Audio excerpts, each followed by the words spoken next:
Boa noite, meus irmãos. Que a graça e a paz do Senhor Jesus possam estar abundantes ou abundando do nosso coração. Amém? Nunca é demais a paz e a graça do Senhor em nossa vida, né? Amém? Meus irmãos,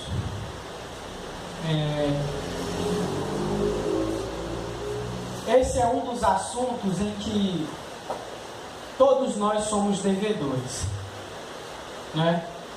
Todos nós somos devedores. E que assunto é? A oração. Todos nós, sem exceção, certo? Eu me sinto, eu vou expressar aqui um sentimento meu. Eu me sinto um devedor falando a devedores. Então tudo que eu falar, né, o primeiro a escutar sou eu, porque o meu ouvido está bem pertinho da minha boca, certo? Então vem para cá primeiro, pode ter certeza que, como eu disse, todos nós somos devedores, e é assim que eu me sinto, um devedor falando a devedores no que diz respeito à oração. Amém? Muito bem, eu não vou fazer uma pregação expositiva, abrir um texto, discorrer versículo por versículo, não é? Mas eu tenho uma palavra de exortação quanto ao assunto da oração, ok? E, na verdade, essa palavra, ela se divide em 3 conselhos a respeito da oração. São 3 conselhos, 3 palavras exortativas que nós encontramos nas Sagradas Escrituras no que diz respeito à oração. E o primeiro conselho, ou a primeira palavra de exortação que eu gostaria de meditar junto com meus irmãos, está em Hebreus, capítulo de número 11, versículos 1 a 3 e o versículo de número 6. Hebreus, capítulo de número 11, versículos 1, 2, 3 e 6.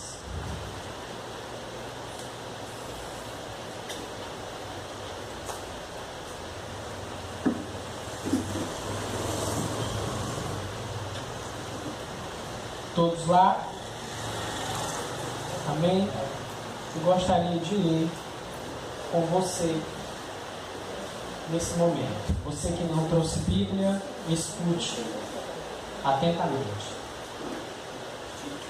Ora, a fé é a certeza daquilo que esperamos e a prova das coisas que não vemos, pois foi por meio dela que os antigos receberam bom testemunho. Pela fé, entendemos que o universo foi formado pela palavra de Deus, de modo que aquilo que se vê não foi feito do que é visível. Amém? Versículo de número 6.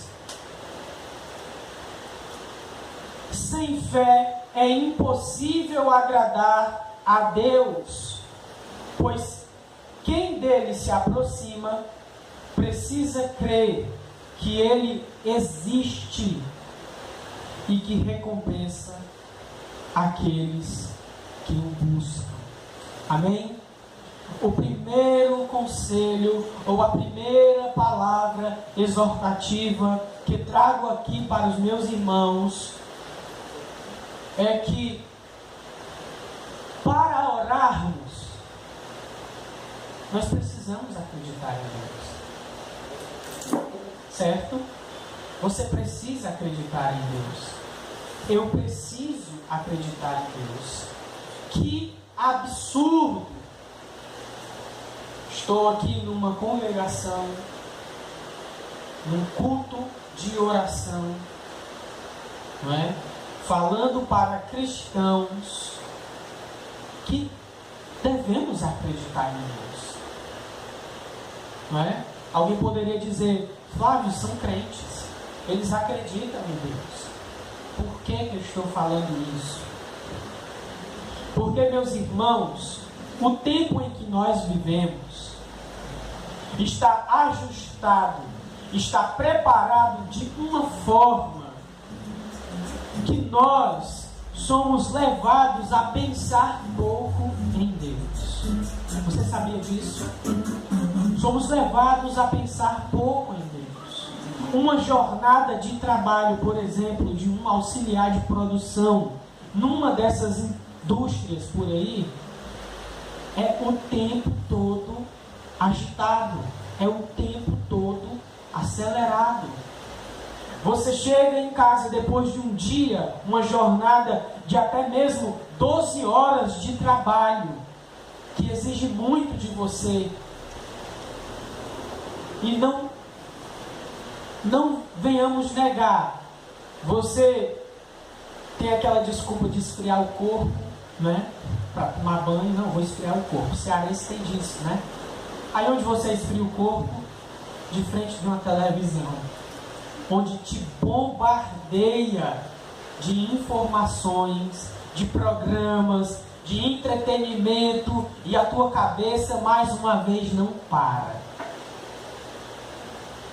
E tem mais, quando você consegue esfriar o corpo para ir tomar banho, as propagandas já te preparou para depois do banho. O que vai acontecer, né? No Jornal Nacional, sei lá, em algum programa, algum filme, se for segunda-feira, já vai te preparando para o que vai acontecer depois. O que é que eu estou querendo dizer? Onde eu estou querendo chegar? Pensamos pouco em Deus.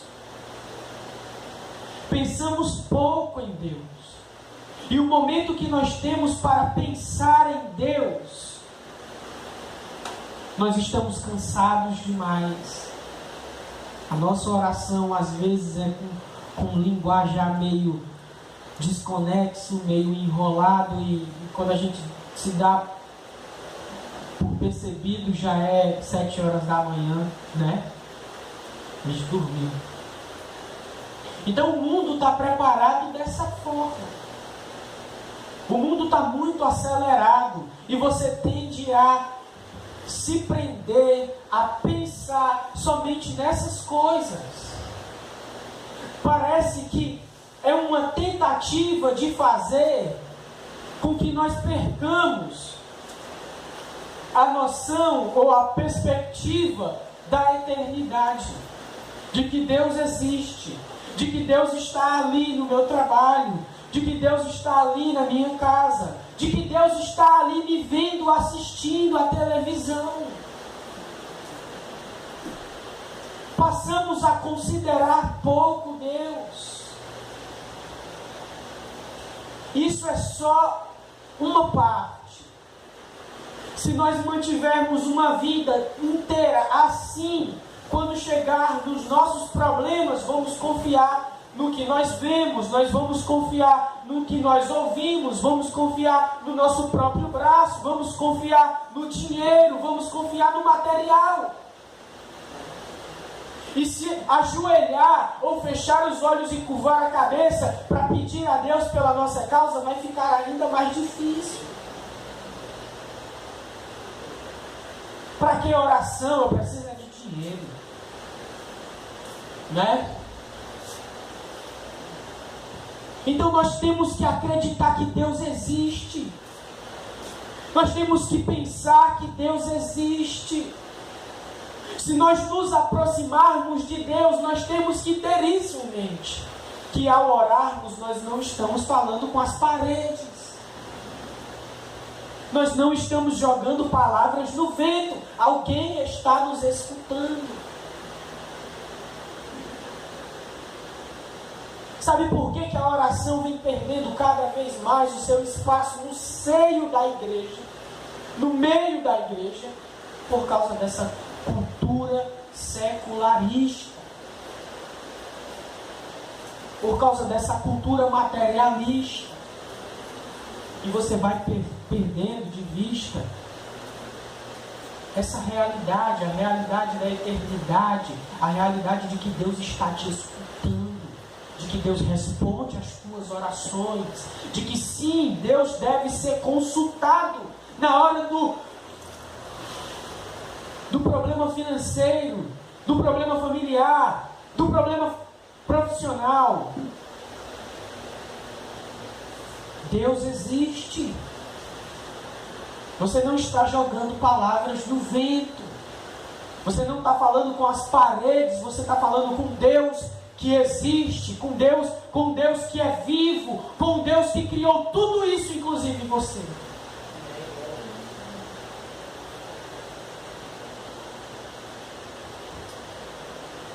É isso que acontece hoje em dia.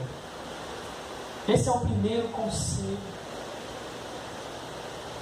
Outro dia, não vou citar o lugar, mas eu estava orando. Eu falo. E quando eu oro, principalmente quando estou só, eu gesticulo, sabe? Eu acho que se botar uma câmera lá, vai dizer, esse cara é doido, que não tem noção do que é a oração. É porque eu gesticulo, eu falo como se... Está entendendo? Como se Deus tivesse materializado ali na minha frente. Porque eu sei que Ele está me escutando. Eu sei que Ele não está... Que Deus, como dizem, é um produto da minha cabeça. Não, Deus é real. Ele está me escutando. E eu vi uma pessoa rir de mim. Sério. Uma pessoa rir de mim. Parar na minha frente e rir. O meu Deus é vivo. O meu Deus é vivo. O meu Deus, Ele não está com os ouvidos tapados para que não possa me ouvir. O meu Deus não é ídolo. Ele tem olho. Ele tem ouvido. Ele fala.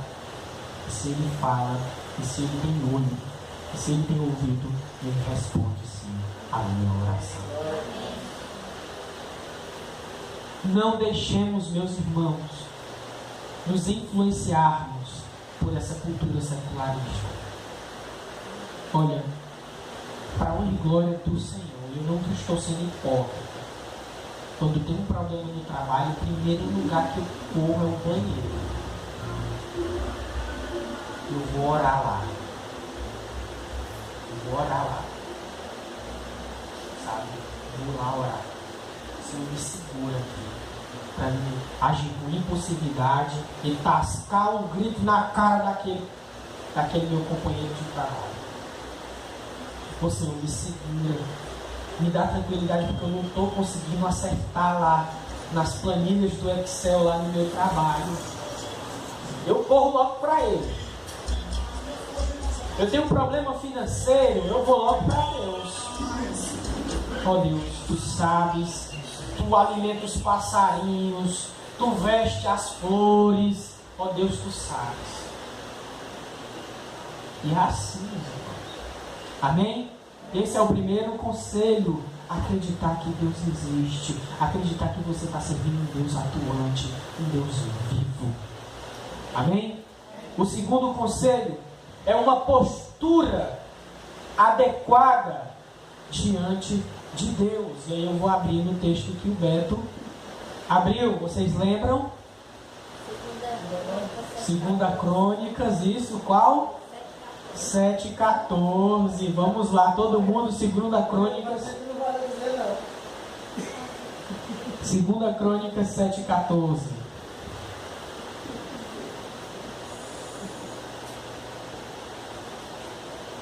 Uma postura adequada diante de Deus. Todos lá? Se o meu povo, que se chama pelo meu nome,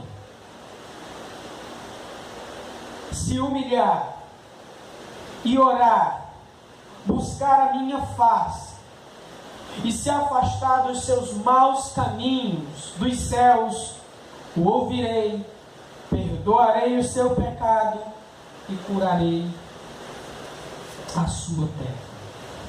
Uma postura adequada diante de Deus. Olha só como vem aqui o raciocínio. Deus existe. E se Deus de fato existe, que eu sei que existe, que é esse Deus grandioso, soberano, justo, amoroso, gracioso, que descreve aqui as Sagradas Escrituras, eu devo então me colocar no meu lugar. Está entendendo? Me colocar no meu lugar. E o meu lugar é de reconhecimento de quem eu sou. O meu lugar é um lugar de humildade, é um lugar de quebrantamento, é um lugar de arrependimento. Esse é o meu lugar. Quem é o Flávio? Quem é o ser humano para chegar com altivez diante da presença de Deus, decretando como fazem alguns por aí?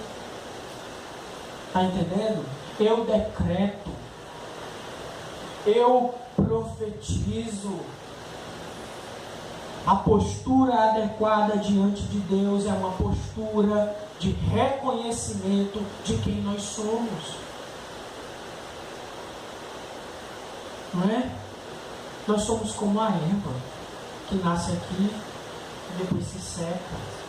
É assim que diz lá 1 Pedro.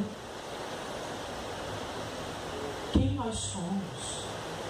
Somos pecadores. As Sagradas Escrituras dizem em Romanos capítulo 3, a partir do versículo 10, não há quem busque a Deus, não há quem faça o bem. Todos se desviaram e se fizeram inúteis. Lá ainda em Romanos capítulo 5, versículo 12, fala que por um só homem entrou o pecado no mundo, e pelo pecado a morte, e a morte passou a todos os homens, porque todos pecaram. Quem nós somos? Que outra atitude nós devemos ter diante da presença do Todo-Poderoso que existe, senão uma atitude de humildade, uma atitude de quebrantamento, uma atitude de arrependimento? Como esperamos ser favorecidos pelo Senhor? Como esperamos sermos ouvidos pelo Senhor se entramos em sua presença de nariz empinado? Não, uma postura sempre de humildade, uma postura sempre de quebrantamento, uma postura do publicano. Lembra daquela parábola lá do publicano, do fariseu e o publicano? O fariseu entrou no templo, na sinagoga, aliás, e chegou lá e: ó Deus, eu te agradeço, porque não sou como este pecador. Dou o dízimo 3 vezes por dia, dou esmola aos pobres, jejuo continuamente. Ao passo que o publicano nem ousava erguer os seus olhos, levantar sua cabeça, e dizia, batendo em seu peito: ó Deus, sê propício a mim, pecador. É assim que nós temos que estar diante da presença de Deus. É assim que devemos ser, a postura que devemos adotar diante da presença de Deus. E o terceiro e último conselho está em Tiago, capítulo 4, versículos 1 ao 6.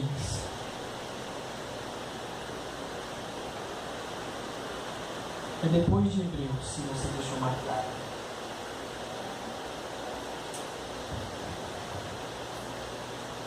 Tiago, capítulo 4, versículos 1 ao 6. Todos lá, leiamos. De onde vêm as guerras e contendas que há entre vocês não vêm das paixões que guerreiam dentro de vocês? Vocês cobiçam coisas e não as têm. Matam e invejam, mas não conseguem obter o que desejam. Vocês vivem a lutar e a fazer guerras. Não têm porque não pedem. Quando pedem, não recebem, pois pedem por motivos errados para gastar em seus prazeres. Adúlteros, vocês não sabem que a amizade com o mundo é inimizade com Deus? Quem quer ser amigo do mundo faz-se inimigo de Deus. Ou vocês acham que é sem razão que a Escritura diz que o Espírito que Ele fez habitar em nós tem fortes ciúmes? Mas Ele nos concede graça maior. Por isso, diz a Escritura, Deus se opõe aos orgulhosos, mas concede graça aos humildes. Aqui é um pouco da junção do primeiro ponto, do primeiro conselho com o segundo conselho. Lembra qual é o primeiro conselho? Acreditar que Deus existe. Deus existe. Deus escuta. Eu não estou falando sozinho. Eu não estou ficando doido. O segundo ponto, postura adequada diante da presença de Deus. Uma postura de quebrantamento. Uma postura de humildade. Uma postura de arrependimento. Aqui, não cumprindo esses dois conselhos, não seguindo esses dois conselhos, a gente só vai pedir, não é? A gente só vai desejar essas coisas descritas por Tiago. E quando a gente se atreve a pedir, a gente ainda pede mal para satisfazer os nossos desejos. Desejos esses, não é? Se não atentarmos para o primeiro conselho, não viver uma vida considerando Deus, não viver uma vida de oração, acreditando que Deus está ouvindo, se nós não cultivarmos uma vida assim, se não atentarmos por esse conselho, nós vamos ver só isso aqui. Nós vamos pensar só nisso aqui. Isso aqui vai ser a finalidade da nossa vida. Trabalhar, trabalhar, trabalhar, conquistar, conquistar, conquistar, morrer por isso aqui, se apegar por isso aqui. Está entendendo? Invejar, certo? Guerrear, não é? Guerrear. Esse vai ser o não cumprimento do primeiro conselho. E do segundo conselho, é uma postura inadequada como resultado do não cumprimento do primeiro conselho. Uma postura de altivez. Olha, eu quero um Citroën 2016. Está entendendo como é que é o negócio aí? Ó, essa mulher aí tá velha demais. Quer outra. Vocês já viram? Já oraram assim? Ó Deus, eu não quero mais a mulher, me dá outra. Eu já ouvi essa história. Certo? Ó Deus, não me deixa ficar para trás, porque o fulano é supervisor da empresa tal e eu sou orelha seca. Eu tenho que estar no mesmo nível daquele irmão. Está entendendo? Orações assim, orações egoístas, pedidos egoístas, por causa de um coração cheio de egoísmo, por causa de um coração cheio de guerras, de invejas, por não viver uma vida considerando Deus. Está vendo como é uma coisa puxando a outra? Motivação e pensamento correto, esse é o terceiro conselho em relação à oração. A minha motivação tem que ser uma motivação santa, uma motivação que edifica, uma motivação que nós podemos olhar para as Sagradas Escrituras e pôr à prova nossas motivações e não conseguir enxergar alguma acusação de Deus contra elas.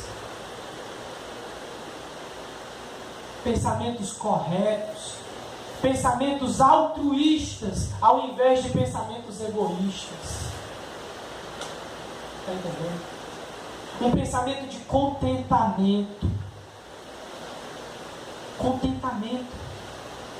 Se contentar com a bênção que Deus te deu, com a bênção que Deus te dá, e agradecer a Ele pela tua casa, pela tua vida, pela tua família, pelo teu trabalho. E aqui, finalizando esse terceiro e último conselho a respeito da oração, o que Deus diz através de Tiago, no versículo de número 6, mas Ele nos concede graça maior. Por isso diz a Escritura: Deus se opõe aos orgulhosos, mas concede graça aos humildes. Então, meus queridos, eu convido os meus irmãos, nesse momento que nós teremos daqui a pouco de oração, aí com o coração carregado desses 3 conselhos, acreditar de que Deus está nos escutando, sabe? Uma postura adequada diante de Deus, e motivação e pensamento correto, tudo com base no que escutamos aqui hoje. Amém?